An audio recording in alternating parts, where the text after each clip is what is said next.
Steamboat Springs, Colorado. This is Stories by Princess Gigi and Lily. Today's story is Arthur Goes to Camp by Marc Brown. And the question is, does Arthur have fun?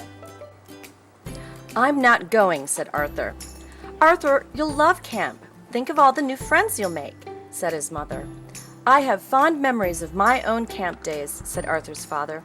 Camp will teach you about the great outdoors. I'm not going. Arthur was at the camp bus stop the next morning. Buster was standing with the new kid. He's got 100 comic books in his footlocker, squealed Buster, pointing to the brain. Francine was there, too. You guys better watch out. Tent 3 is full of bats and snakes, she yelled out the window. It's going to be just like school, the girls against the boys, thought Arthur.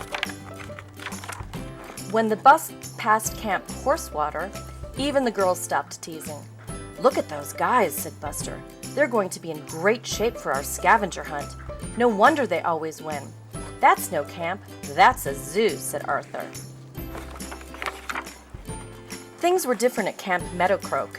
Well, at least for the girls. I'll do my best to make this a wonderful summer for you, said the girls' counselor, Becky. Even Muffy looked eager when she pulled up in her limousine. Where do I plug in my air conditioner? She hollered. The boys' counselor was a different story. Attention, men, line up, barked Rocky. Stand up straight, suck in those guts. I've never seen such a soft, flabby bunch. No dessert for you men this summer. Muffy had brought her own dessert.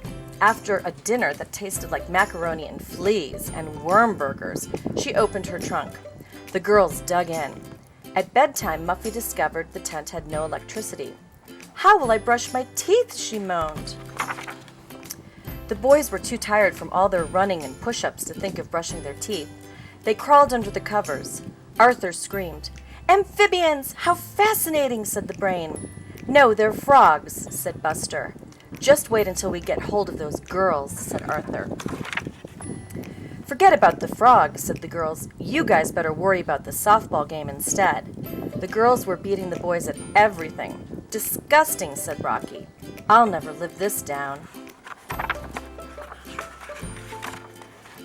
In fact, all that week, the girls were great campers. They built campfires, pitched tents, tied knots, identified plants. All the boys could find was poison ivy. Rocky hid in his cabin. Arthur wrote postcards home. Dear Mom and Dad, I miss you and I cried when I read your letter. When are you coming to get me? Camp is gross. Love, Arthur. Arthur had a lot to write about. The frogs in his bed were bad enough, but now really weird things were happening. The girls thought the boys threw a smoke bomb into their tent. The boys thought the girls took all their clothes. But one night, everybody heard the strange noises and footsteps in the woods. It had to be someone else. Dear Mom and Dad, this place gives me the creeps. I've got to get out of here. Love, Arthur. Everyone was too scared to tell ghost stories. We have to do something, said the brain. Let's stand watch tonight and find out what's going on. So that's it, Camp Horsewater, whispered Buster. They've been trying to scare us all along. Don't worry, we'll fix them tomorrow at the scavenger hunt, said the brain. I've got a plan, but we'll need the girls to help. Arthur had a plan too. He decided to run away. Dear Mom and Dad, I decided not to wait for you to come and get me. I think I can remember how to get home. Love, Arthur. Welcome to the annual Meadowcroak Horsewater Scavenger Hunt. The next morning, Becky read the list of things to find.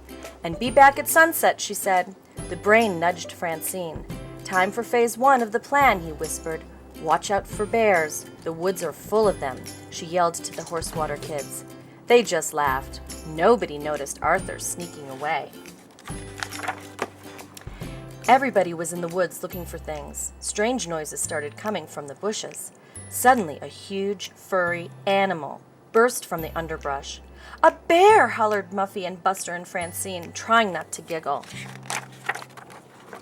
When the Meadowcroak team started hunting again, the bear helped too. How can you wear this coat, Muffy? The brain's voice floated out from the fur. It's so hot. It's never too hot for a mink, Muffy grinned. Our plan really worked, but we still haven't found a flashlight. And has anyone seen Arthur? Said Buster. It doesn't matter if the horsewater team never comes down from the trees. We can't win if we don't have everything, groaned Francine. Meanwhile, it was getting dark, and Arthur was lost. He heard strange noises. Were they footsteps? Arthur reached into his backpack for his flashlight. He snapped it on. A flashlight! We won! 3 cheers for Arthur. Dear Mom and Dad, the scavenger hunt was great. Camp is great. I want to come back next year. Love, Arthur. Yes, Arthur ended up having fun at camp.